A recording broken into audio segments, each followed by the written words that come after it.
Welcome, friends. For another episode about marriage and family relationships. I hope in the past episodes have been very useful to you. So even in this session, I'm going to share something very practical. So I'm going to share with you about uh, five love language. Love is a very common thing, and love is very important. But love as a language, different people have a different love language. Different people feel loved when you do certain things to them. One day I had a meeting with my leaders. I asked them, when you feel loved by me, what I did to you felt loved by me. So different people gave me a different answer. Some people, when you hugged me, I felt so loved. Some people said you used to give me a time, so I felt so much loved. Some people said that I have celebrated their birthdays, so they felt that they were so much loved. I gifted some people certain things. They feel so much loved those by those things. So it's different people have a different love language. So in your marriage relationship, it is very important for you to understand, what is your, if you are a woman, you have to understand what is your husband's love language. And if you are an husband, find out what is your wife love language. So it's a big book by a person called, I think, Gary Chapman. Very good book. There are people who criticize and mock at this book, but I personally, believe that this is very useful. So I learned from Gary Chapman, Love Five Love Language. The book is available. And even if any of you want, you can message me, send your WhatsApp or email.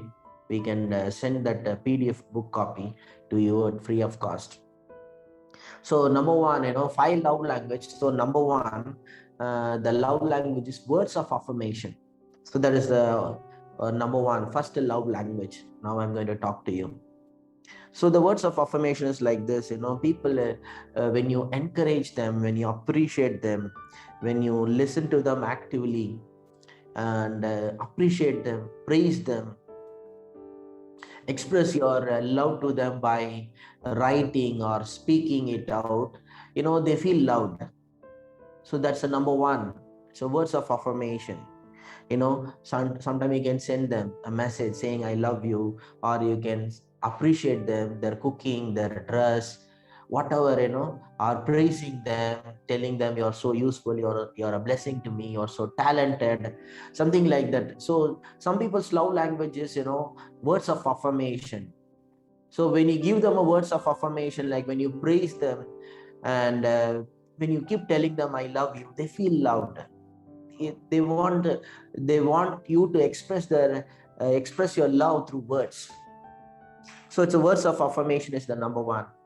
So if you find out the partner is complaining to you that you never appreciate me, you never praise me, you never say anything good about me, that means understand that their love language is words of affirmation. Here I want to tell you, if you really want to find out what is your spouse love language, look out for what they are complaining to you. You understand? That's the key. Whatever they're complaining to you, don't get irritated and thinking that, my husband is always complaining, my wife is always complaining. It's an irritating thing. Just I have to ignore it. Don't do that. Pay attention to their complaint. That is the key. With that, you get information that, what they really want. So the first love language is words of affirmation. Number two, it's like quality time. Some people like, when we spend a quality time with them, we have to give them full focus, without looking at the phone, and without busy with other thing. We have to spend time, quality time. They feel loved. For this kind of people, you can appreciate, you can do something, but it will not work until unless you spend time with them. So there are time, certain times, your partner may be constantly complaining that you never give time to me, you never spend time with me. So if they are saying that, you never spend time with me, don't get irritated. And how I can able to make you satisfied, how I can able to make you happy. Whatever I do, you are not happy, always complaining. Don't do like that. Understand that your partner is need your time. Your partner wants your quality time. So try to avoid all your busyness. Try to avoid all your work. Whenever you can able to take some time, give full attention, undivided attention, full focus on your partner. Give them the quality time, and when you do that, they feel loved. So number 2 is a quality time. Number 3 is like act of service. Some people feel loved when you help them. Say for example, if your wife is cooking, so one day you cook for her, she feel loved. You make a coffee for them, they feel loved. You go and help them in washing vessels. Vice versa, like you help your husband in his work, in his project, in whatever way you can able to help him, so you feel loved. So it's a, for some people, act of service. I have seen that. I'm a pastor for past 14 years. I have sit with couples. I have seen that a lot of women complain that my husband never helps me, pastor. I have to do all the work by myself. My husband never helps me. So it's a love language of act of service. Your wife expect that you will also join with her in helping in the cooking. Okay, your wife expect that you will also join with her in washing vessel, cleaning the house. So when you do those kind of things, they feel loved. They feel relieved. Okay, you're supporting them. So act of service. So number 3 is an act of service. So remember, number 1, the words of affirmation, and number 2, quality time. When you give your undivided attention, full focus, and you are able to spend time with your partner. Okay, and when you are spending a quality time, so they feel so much loved. So number 3 is an act of service. So when you help them in the cooking, when you make them a coffee, when you help them in cleaning the house, when you help your husband in the project, or when you help your husband as you was searching for something, they feel loved. It's an act of service. Okay. So number 4, receiving gift. Receiving gift is some people's love language. When you just give them some gift, they will jump and get excited, especially some women's. They're very, they'll get very happy, excited when you give them a gift, even if it is a small. They will be very happy. Even if you buy them a 40 rupees or 50 rupees dairy milk and fruit and net, something like that, buy some sneakers and some chocolates and some flowers, they'll feel very happy. If you buy them some gift, they'll feel very excited. So some people love language is when you give them some gifts, they feel loved. So whenever they complain, you never give me anything, you never do me anything, just understand that their love language is receiving gift. So number 4, receiving gift is their love language. Number 5, physical touch. So some people love when you touch them, when you hug them, when you kiss them, when you show your affection to them. And sex is also part of a physical touch. So your partner feel loved when you spend time with them, when you touch them, when you hug them and have sex with them, they feel loved. See, I'm talking about in the context of marriage and between a husband and wife. I don't encourage any extramarital affairs, or I don't encourage any kind of sexual act before marriage. So I'm talking to people who are married or who are going to get married. You can take this as a good piece of information. So knowledge. This is what we have to understand. So 5 love language. So I understand that my wife love language is words of affirmation. So when I appreciate her, when I express my love to her through words or sending an SMS,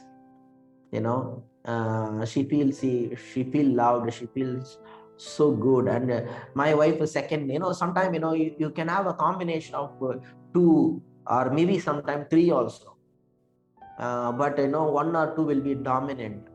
So my wife's second love language is receiving gifts. So if I give her some gift, she will be very happy. I want to just share this kind of a joke. Whenever I travel outside the country, when I come back home and keep my suitcase and directly go to take bath and get fresh, I used to think that I must have bought some gift to my wife and children. So I used to think that, okay, let me go first to take bath, change my dress, then I can open the suitcase and I can give gift to my wife. And What happens sometimes, it's so funny, before I finish taking bath and changing dress, they himself open my suitcase and take all those gifts and ask me, this is you bought for me. So I feel like, just allow me to give me a gift, and even, before I give, you've taken it. Anyway, it's for me only, yes, it's for you only. She'll be very happy, very excited. And even my children do the same thing. So their love language, it's like, receiving gifts. So yesterday, my daughter was telling my son Keith, and tomorrow her birthday. So she was telling me, Anna, what gift you are going to give me? I was telling my daughter, you are exactly like your mother. You are exactly like your mother. So, it's some people's love languages receiving gift and words of affirmation. Some people love languages, maybe words of affirmation and act of service, a combination of a two or at the maximum three, but, dominantly one or two. So you have to find out, what is your partner is complaining all the time. That's the clue. So when you find out, what's your partner is complaining, take it as a kind of information, a very important piece of information. You received it. Don't get angry with your partner. Try to work on it. If your wife says that you never spend time with me, so try to make her some time without any disturbance. Give your undivided attention to her. Spend time and buy some gift, even if it is small, doesn't matter. If your wife love language is, a receiving gift, so try to every now and then try to give some gift. You don't need to look for an occasion like birthday, Christmas, New Year, some festival time, but you can buy a gift anytime. So I hope this will be useful to you. If you want a PDF of this, I can give it to you. And someone asked me that, I have to recommend some books also. I want to make a separate video for that. So book recommendation itself will be a separate video. So I will do it in my next video. What are the books you can read it in order to improve your relationship in your marriage and all those things? Okay. So God bless you. I hope this will be a blessing to you. Take care.